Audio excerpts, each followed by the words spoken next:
예. 오늘 본문은 이제 마가복음에서 마지막 치유 이야기인데요. 먼저 오늘 설교는 아주 은혜로울 거예요. 제가 장담하는데 짧습니다. 네. 자, 오늘 본문은 마가복음에서 이제 마지막 치유 이야기입니다. 예수님이 여리고에 이르렀을 때 제자들뿐만 아니라 많은 사람이 예수님을 따르고 있었어요. 그때 바디메오라는 눈먼 거지가 길가에 앉아 있다가 예수님 소식을 듣게 됩니다.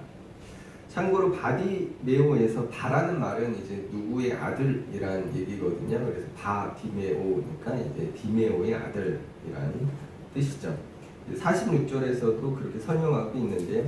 그러니까 바디메오는 사람 이름이 아니라 디메오의 아들이란 것이죠. 자, 어쨌든 바디메오가 길가에 앉아 있던 이유는 이제 분명한데요.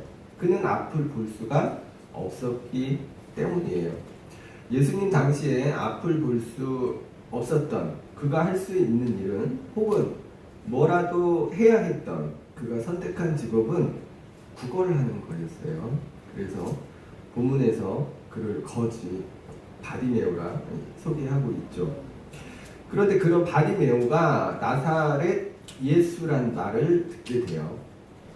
눈이 멀어 볼 수는 없었지만 그는 예수님이 오셨다는 소식을 듣게 됩니다. 그리고 들어보니 가진 병자와 눈먼 자, 귀신 들린 자까지 고치신다는 예수님이 지금 자기 앞으로 지나가시는 것 같은 거예요. 자, 이 순간 여러분이 바디메오라면 어땠을까요? 당연히 바디메오처럼 예수님을 향해 크게 소리쳤겠죠?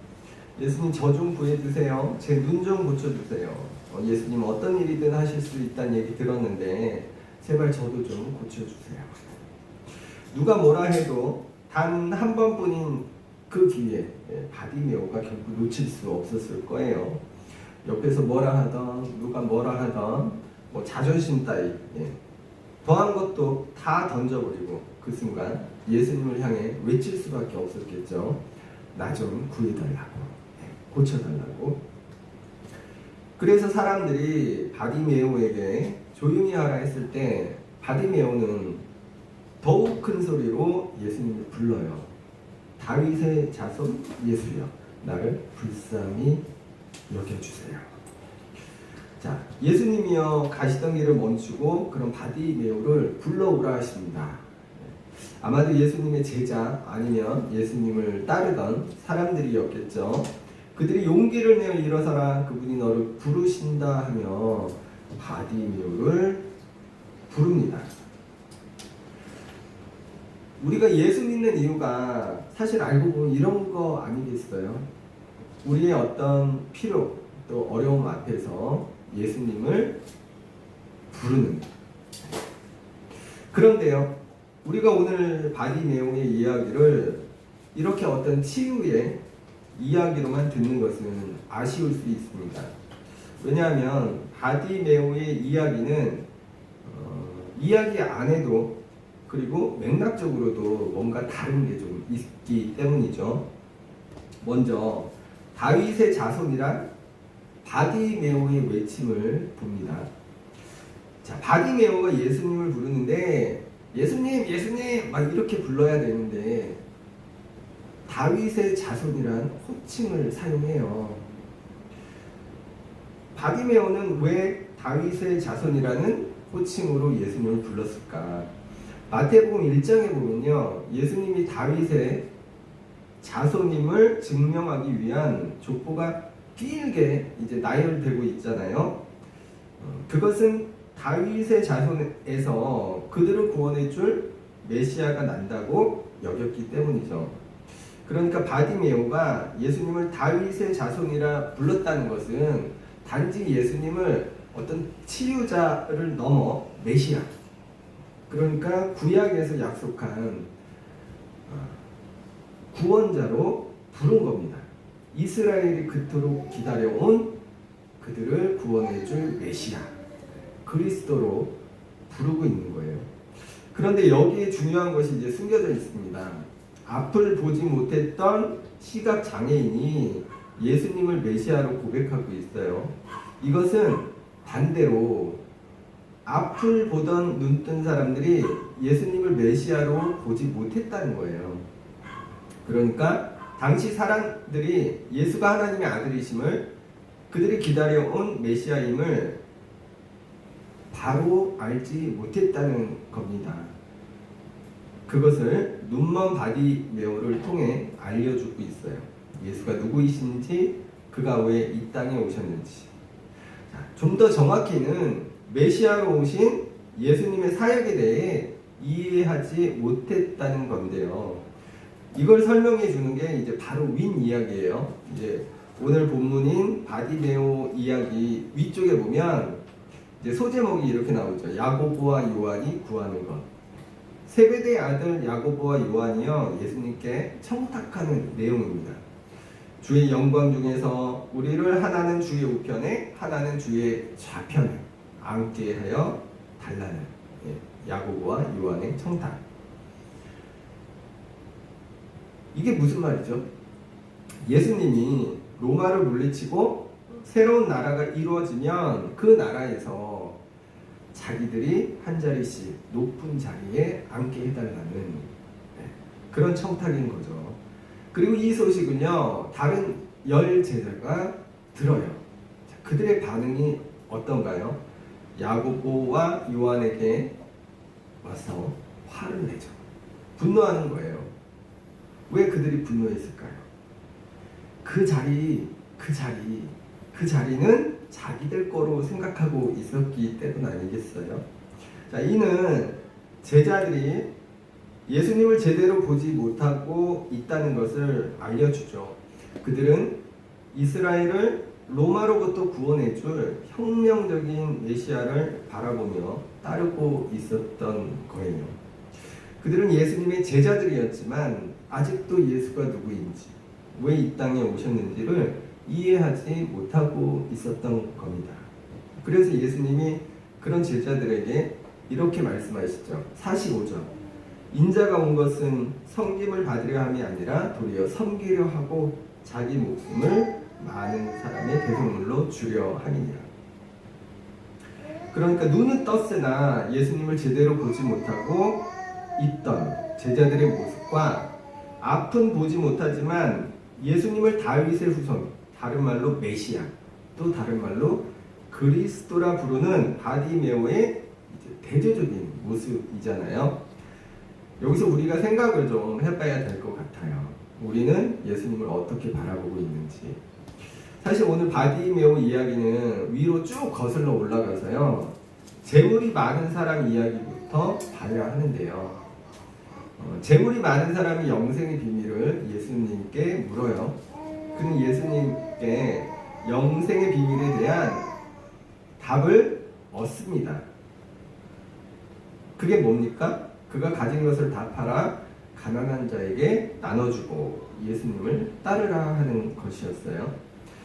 그런데 그는 영생의 비밀을 알고도 근심하며 떠나갑니다. 그 이유는 그가 재물이 많았기 때문이죠.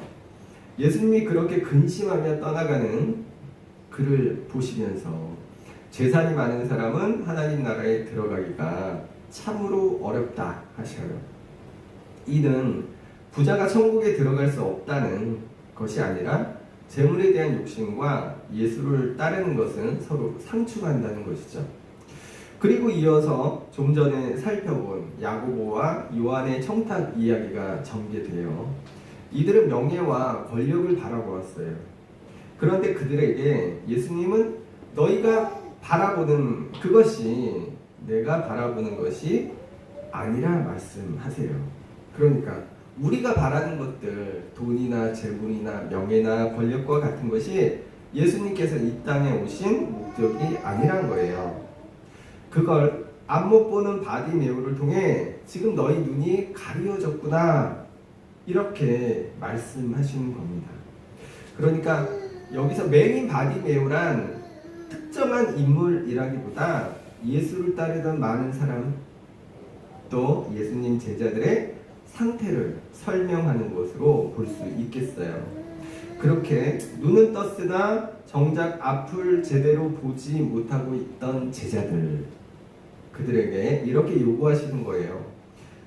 예수가 다윗의 후손임을, 너희가 기다려온 메시아임을, 그 메시아로 오신 예수님이 어떤 사역을 하시는지,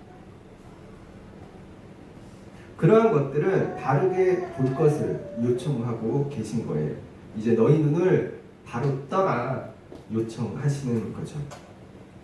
오늘 바디메오의 이야기에서 길이란 말이 2번 나와요. 이제 처음은 바디메오가 시각장애인일 때인데요. 46절에 보면 맹인 거지 바디메오가 길가에 앉아 있다 이렇게 소개해요. 그 길가, 곧 시각장애인으로 앞을 보지 못하던 그가 앉아 있던 길가에서, 그 길가에서 그가 할 수 있는 것은 구걸하는 일이었어요. 바디메오를 거지로 소개하는 이유겠죠. 여기서 바디메오가 거지란 것은요, 단순히 거지 그 자체로 볼 수도 있겠지만 아무것도 할 수 없는 무능력한 상태로 볼 수도 있겠어요.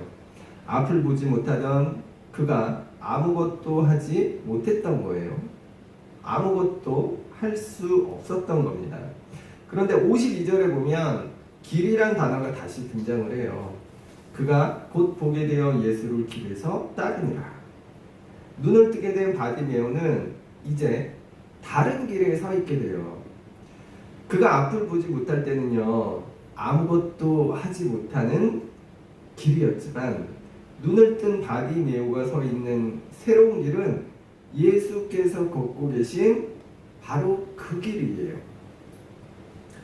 여러분, 우리가 예수를 믿고 교회로 살아가면서도 정작 우리 눈이 가려져 있다면 사실 우리는 어떤 일도 제대로 할 수 없다는 거예요.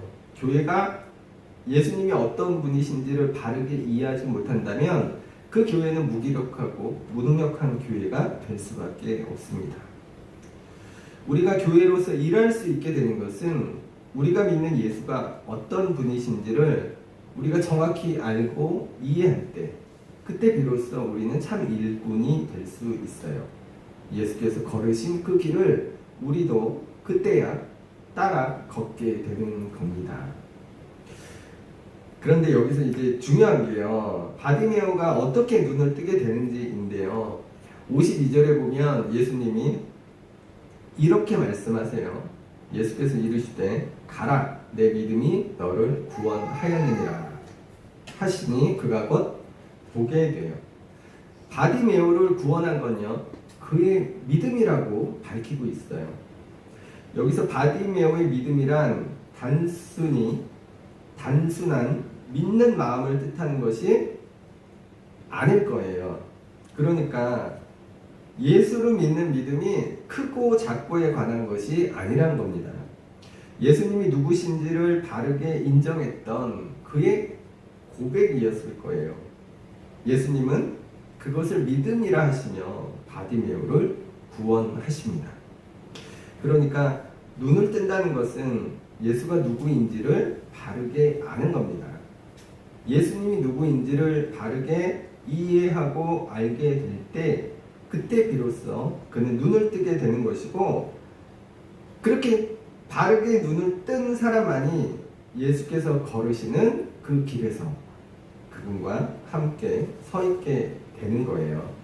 그래서 사실 바디메오 이야기는요, 제자도에 관한 것인데요, 한 사람이 예수님을 믿고 그가 걸으시는 그 길에 어떻게 동참하게 되는지에 관한, 그냥 될지어다 하는 믿음이 아니라 예수님이 누구이신지를 바르게 이해하고 아는 믿음을 통해 비로소 제자로서의 눈이 떠지는, 그리고 예수를 진짜 따르게 된다는,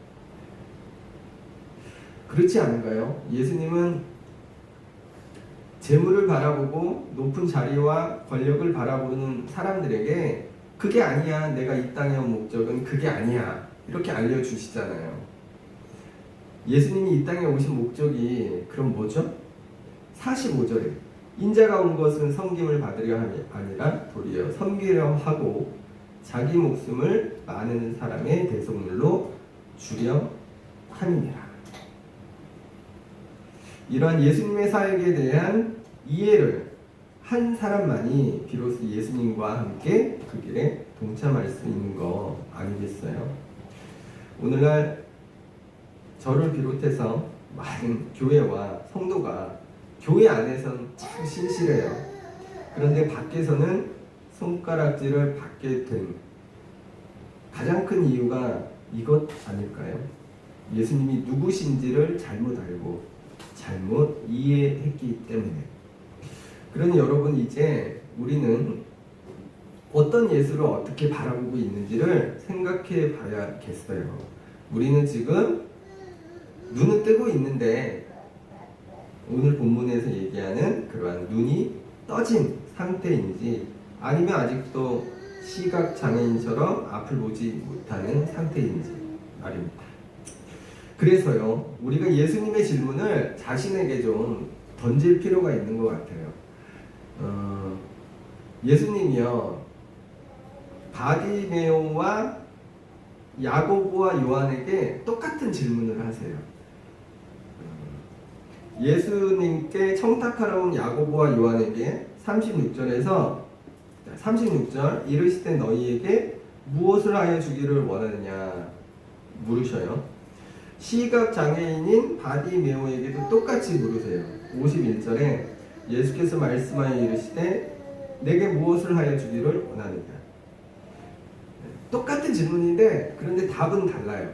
야고보와 요한은 한 자리씩 달라는 청탁이었고요, 바디메오는 자기 눈을 뜨게 해달라는 것이었어요.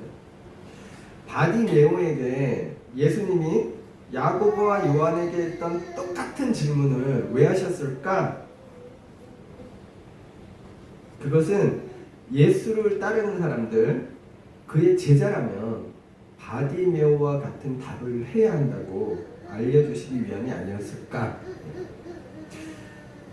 여러분, 아직도 시각장애인처럼 앞을 보지 못하고 있다면 이제라도 눈을 떠야겠습니다.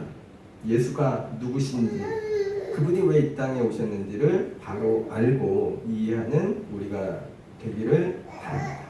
자, 이제 말씀을 마칠 건데요, 우리가요 예수님을 믿어요. 믿으니까 지금 이 시간에 여기 있죠. 그런데 그 믿는다고 하는 것은 단지 믿는 그러한 마음 상태만을 가리키는 건 아니에요. 예수님이 누구신지를 바르게 이해하는 게 믿음이라 할 수 있습니다. 그리고 우리가 그가 누구이신지를 바르게 알고 이해할 때 우리는 비로소 그분이 걸으시는 그 길에 동참하게 됩니다. 자, 이 시간 나는 눈뜬 자인가 아니면 아직도 앞을 보지 못하는 상태인가, 나는 어떤 예수를 바라보며 그분께 무엇을 구하며 기도하고 있는지 우리 자신을 깊이 들여다보면 좋겠습니다.